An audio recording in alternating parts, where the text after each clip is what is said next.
Okay, guys, good evening. Uh, um, this is my second recording. The first recording, it was not uh, recorded the PowerPoint, but maybe it's over, but I have to repeat it again anyway. So let me share to you the PowerPoint. So this is the part B. I promises. I promise to give you. Well, anyway. So this about the book of Princom. It is a it is consists of 23 chapter, including TB. Now, since in the discipline of electronics or ECE, now we will be in this subject we'll be discussing only the chapter 1 to 7. Then the rest are supplement topic because there are other the other discipline like the datacom will be discussed during your think the uh, succeeding years or succeeding terms. Even the transmission line, we have a separate subject on that. On the last, on the second term of fourth year, the microwave engineering, and the rest are before. Now we have TE1, TE2, TE3, but because of the new curriculum, now there's a lot of subject or discipline that was not included anymore.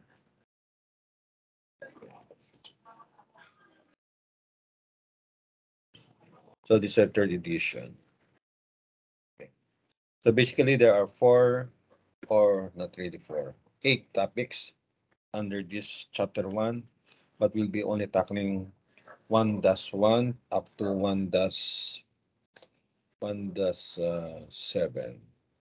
or even 1-6. The rest are career path. Okay. So it starts with human communication, followed by the system. So the principle covers here, from transmitter to receiver. In between is the medium. Okay. So the methods of communication basically is made of, at least there are four ways. For a short distance, you have a face-to-face, of course. How close is close? How short is short? No. But for a telecommunication, it consists of two words, no, two root word. The one is tele, the other one is communication. So pag sinabing tele, we call it distance, no. Television. Vision is visual in the distance. And then telephony, speech. Phoning is speech at a distance. Okay. Then you can use Morse code. Before they're using different sign languages or even the smoke before, no? And then the electronic way right now is before is the Morse code, no? Dida dida didi dida. So there will be a short, I would say we should uh, at least have a knowledge on Morse code because it's very important as well in times of emergency. Then nowadays we have the televisions, we have the internet, the broadcasting. We have also the telephony in the form of the advent of GSM or the advent of 5 generations. Okay. Wala na yung telegraphy. So basically, our components in communication has 3 components. The transmitter, it sends the signal. It's a collection of electronic component. And then we have the receiver, of course, but in between we have the channel or medium. because signal can be sent. So the electrical signal or the sign the RF radio frequency can be sent through space or even through wire or fiber or water or sonar. And then it is normal by nature, noise will degrade through even through solid parts like mountain, buildings, trees, even the rain, the fog, the activity will cause the signal degrades. Okay. But it's part. So there are technology that will recover them at the end in the receiver part. So yun, no?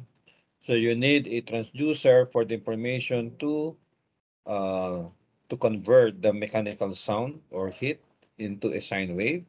And then you need an oscillator in the transmitter side that will serve as a carrier to be able the information be transmitted to the receiver. Okay. As I told you that the medium in terms of fiber, wire, coax, space, and a lot of medium available. And the receiver is still a collection of electronic circuits like filters, oscillators. Kung ano meron transmitter, meron din ng receiver. Ayan yun, no? As we defined, according to Pencil, transmitter is a collection of electronic component circuit that has the capability to convert the electrical signal into a suitable for transmission over a given medium. Kaya nga yung mga requirements niyan para ma-send mo, you need oscillator. Okay. There's at least there are 8, if I'm not mistaken, 8 oscillator available. Okay. Parang ano lang yan, no? Kayong buong klase, sasakay ka ng isang bus at dadaling kayo sa isang lugar. So, ibig sabihin, yung bus that also connotes the carrier. Okay. Then kung 40 kayo, so you have 40 messages, different messages in the form of text, in the form of video, in the form of MP3. Okay. Communication channel. It may be in the form of free space, optical media, water for sonar. Sonar it's an acronym, stands for sound, navigation, and ranging. Yung radar naman, radio detection and ranging. Okay. So kung anong meron ng transmitter, meron din ang receiver. Kaya nga may collections of electronic, meron isang oscillator, mixer, filter. So, nga lang, modulator ang tawag sa transmitter, demodulator naman. Okay. So may mga handheld na technology yung ginagamit sa kung kayo pumupunta sa school at dadang kayo sa gwardiya, ang mga radyo nila ay gumagamit ng transceiver. May transmitter na at the same time receiver. Okay?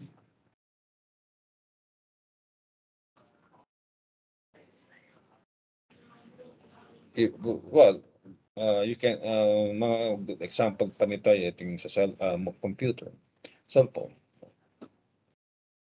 Transceiver ang tawag dyan. And then, due to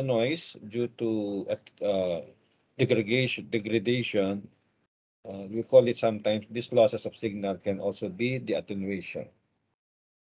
Sometimes there are books, they call it PAD, lost, negative dB, negative decibel. So noise is a random, undesirable electronic energy that enters the communication system via communicating medium and interferes with the transmitted messages Now, there's a PowerPoint that was already sent it to you that there are, according to that PowerPoint, that we have different types of noise. We have a noise within your computer, within your gadget. There's also noise outside the gadget. Ano na sa AM, broadcasting, pag dumaan ng eroplano, apektado ang, pag may umandar na motor, naapektuhan ng AM signal. Kasi although the positive side of AM is cheaper broadcasting.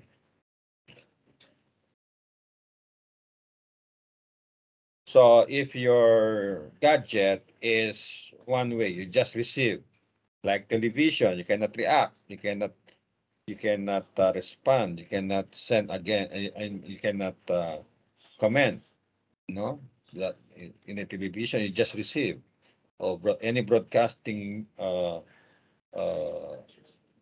platform. You have AM, FM, TV, and that is simplex. Okay? Yan yung mga sample. Nawala na tong beeper. Dati, bago mag-cellphone beeper, mag-beep, may kailangan yung boss mo, tumawag ka rito, so maghanap ka ng landline. Ngayon, wala na yung beeper. Mga easy call, nawala na yan. Dati, kumita yan. Pero, ang natira na lang simplex broadcasting. Full duplex, it is a mode of transmission in which you can talk at the same time you can listen. Example of this is telephony. Okay. Half duplex, something like you are using a certain word like over and out. Roger, 2-4, 10-4, copy. Sabihin, ito yung mga code na meaning, ikaw muna magsasend, and then sabihin mo, Roger, i-open mo yung, i-release mo yung switch ng handheld, and then you will be listening. Siya naman magsasend ng information. Citizens band, Pero pa yan, ito yung ginagamit ng may taxi pa yan, Hindi sila umaasa sa Waze. Meron silang base, sa garahe, tatawag yung meron ditong isang sasakay, sa Makati, nandito sa tapat ng SM Makati.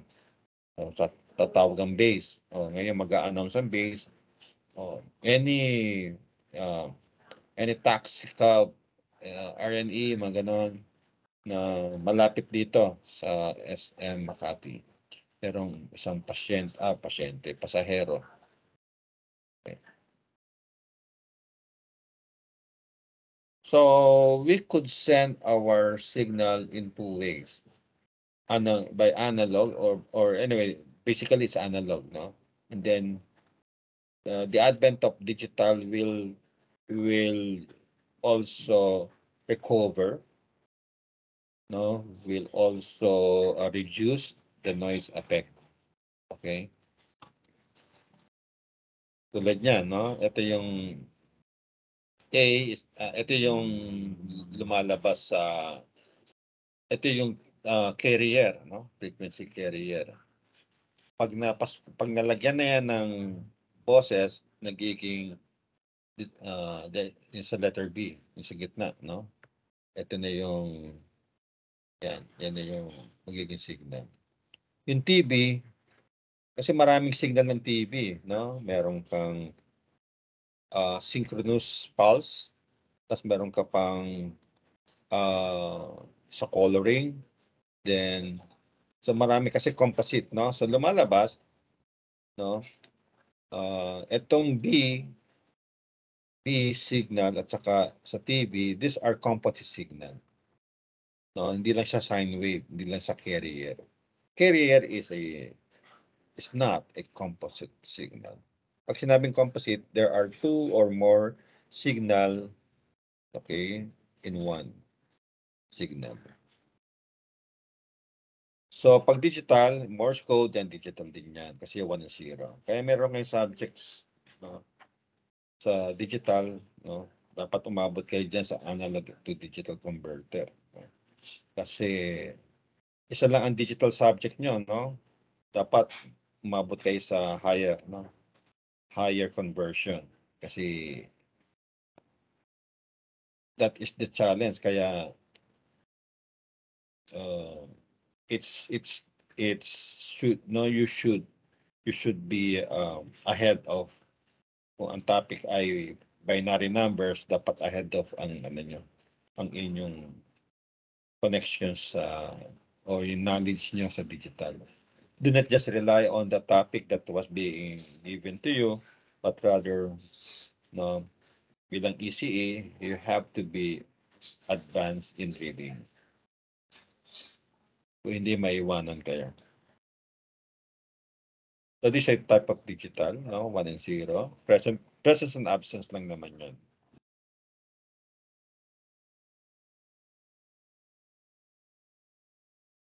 So merong mga IC na kaya mag-convert ang analog to digital or vice versa. Now, in the advent of high fidelity, sabihin kung meron kang handset, meron kang headset, no? Sa kaliwa, boses lang ng singer, sa kanan, instrument, no? Ang tawag ngayon dyan ay multiplexing. Or sa meron kang isang internet cafe, imagine isa lang binabayaran mong linya, pero maraming gumagamit sabay-sabay. So gagamit ka ng technology ng multiplexing. Yung baseband, pero nahati sa 4 na terminals. Tapos yung broadband, katulad ng broadcasting, broadband yan. AM, FM, or even TV. Tapos gumagamit sila ng method of phase modulation. That, of course, is to take care of the signal. So this is this figure 1.7 is a modulation of the transmitter part, no? So, dalawang klase yan, dalawang level yan, low level and high level. Ang low level, magsisimula sa announcer, magsasalita siya sa harapan ng mikropono, condenser. Of course, kailangan mo ng amplifier kasi you have to recover the original signal or else, no? Ano, ibabato mo using sound or the carrier lang.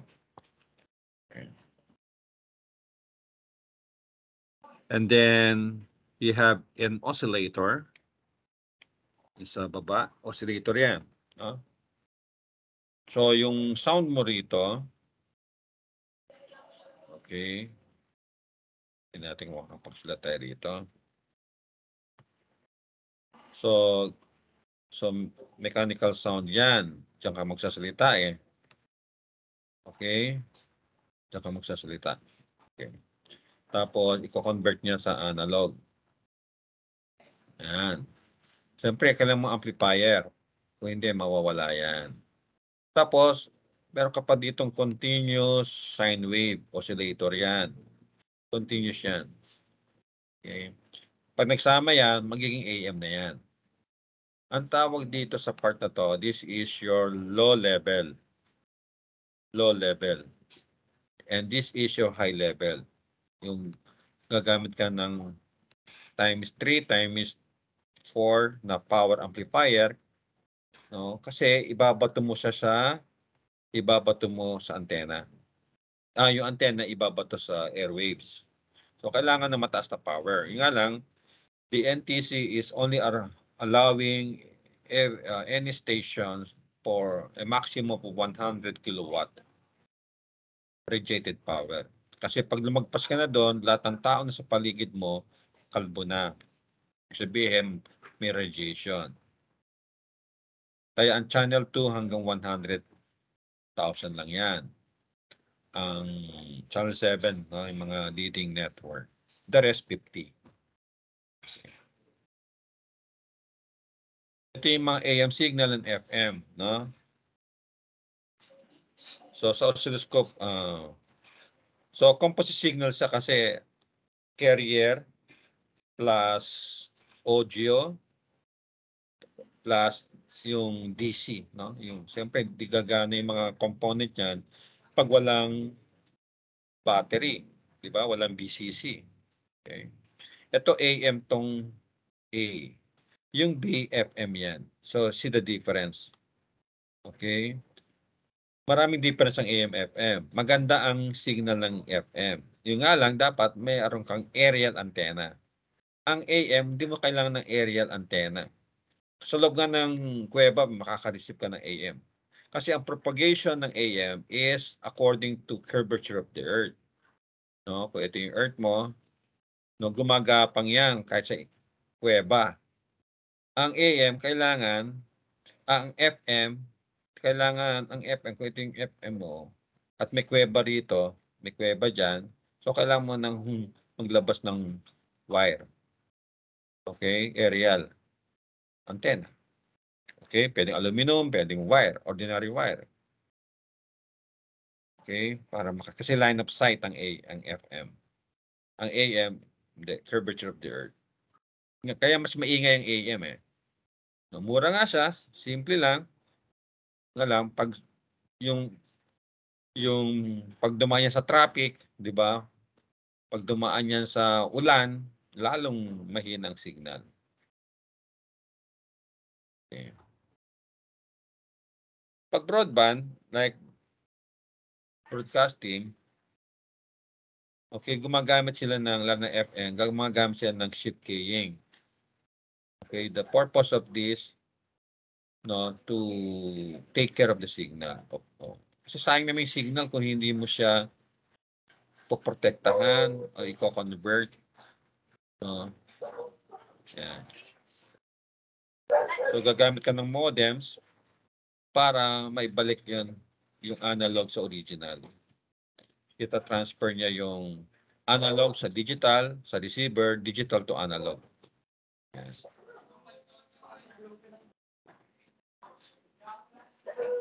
So habang tumatagal tayo, ang multiplexing, magandang ano yan, no? Magandang pag-aralan yan, lalo na pagdating sa time division and frequency division. Okay? So habang gumagandang technology, 2G, 3G, 5G, nagbabago ang protocol, no? Yung handshaking. Okay? Yung mga tinatawag na TDMA, time division multiplex access, CDMA, di ba? So marami yan. Lalo ngayon, we are now on the 5th generation digital transmission.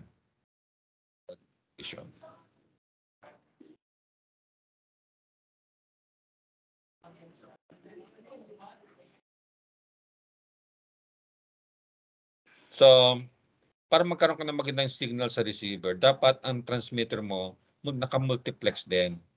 Hindi pwedeng naka-mono ang transmitter tapos ang gadget mo naka-multiplex. You know what I mean? No? Dapat high-tech din, high-end ang transmitter, tapos high-end din. Kaya pag ang sa bahay mo, you are not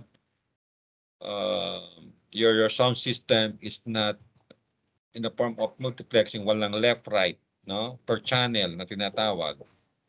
No, sayang naman yung sound, sayang naman yung transmission. So as electronics engineer, you should know how to appreciate the low frequency, the high frequency, and the mid-range frequency. Okay. So, na-discuss natin to, yung mga spectra. Okay? At saka yung mga technology involved. Alam natin, this is part of higher physics. Okay. Technology involved. Until ma-reach natin yung light. Ito na yung matataas na frequency, no, which is the medical field, the discipline is using this light spectrum. Especially the red, no? The infrared. Yung ginagamit ngayon sa mga laser para no, barilin yung kristal na sa kidney. No? may barado kang ugat, magagamot na yan ng electronic, nanotechnology, no? Kasi sa AM, no, meron kang carrier, meron kang low sideband, at meron kang upper sideband. Okay, kung meron kang Radio Veritas 846, carrier yon, yun ang FC. And then, minus 5 kilohertz, that will be your lower sideband, which is 841 kilohertz. Then, plus 5 kilohertz, that will be 846 plus 5, 851 kilohertz. So, your bandwidth is from 841 to 851. That is 10 kilohertz bandwidth. So, yun ang bandwidth from lower to upper. Okay, marami pa daw available na no, so matataas na frequency, especially in megahertz. Mataas. Pero, kasi may port edition na rin ng Princom, no? Lalo na ngayon, no? You can, pag yung Columbia sa satellite na. Also, pag madali ng, if you're planning to go outside the Earth, no? Also sa Moon o sa Mars, no? Madali na makakonect, no? Okay. So sa Pilipinas, NTC, sa America, we have ITU, International Telecommunication Union, and the International Telephony Telegraphy Consultative Committee, or the CCIWT. Then sa Amerika, we have the FCC. Sa Pilipinas, we have NTC. Okay. Sila nagsasabi na dapat ang Pilipinas ay ang AM o FM ay nagsisimula sa DZ and DW. Okay. Yan. Ito yung mga technology ng simplex, duplex. Okay. And then the job that is available for us. Lalo na ngayon, no? Halo-halo na ngayon. Pag electronics ka, dapat may alam ka sa mechanical, may alam ka sa IT, may alam ka sa electrical, may alam ka sa ICT. No, it's a collaborative. Ano na ngayon. Kaya, I advise that you do not just focus on manufacturing. No, rather try to be an expertise on, let's say, on web application, on cloud application, on which the Internet of Things, no, dapat may alam ka rin sa Java, no? Sa ano nga sa Accenture. Basta't may alam ka lang sa HTML, no? Madali nang i-develop yung ano. Anyway, it's just a matter of analysis. Pag mahilig ka sa math, mahilig ka sa mga puzzles, Sudoku, no? I think you can be a good engineer someday somehow. Kasi analysis na ng engineering. So, dati-rati meron tayong radio telephone operator, ngayon meron na tayong technician based from the Republic Act 9292, the Electronics Act of the Philippines. Dati 5734, then it was replaced by 9292. Ang TUP Taguig ay merong competitive advantage. We call it, we are very close to the heart of manufacturer, semiconductor. Kaya meron na tayong connection somehow. Kaya mga graduate namin ay, no, kundi telco, pasok sila dyan. Pero marami na rin sa semicon at the same time sa telco, at the same time sa IT. Alright. And we will discuss this someday somehow. Dapat makabisado nyo man lang yan, no? Katulad ng pag may narinig kang DDD,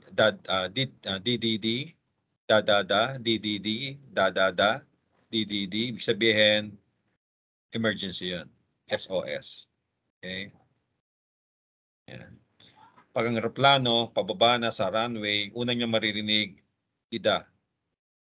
No? Dida, A, daddy, dida. NA. Yan, dalawang yan. Maririnig niya yan.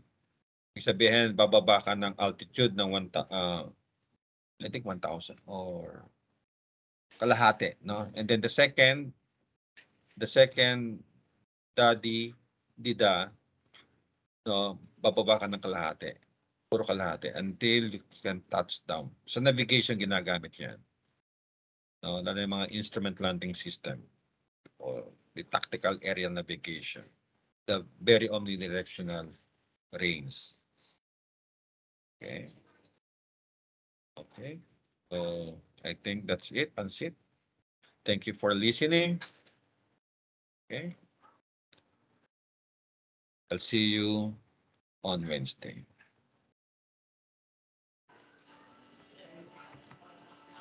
Thank you, guys. Have a nice Sunday. Have a blessed Sunday. Thank you.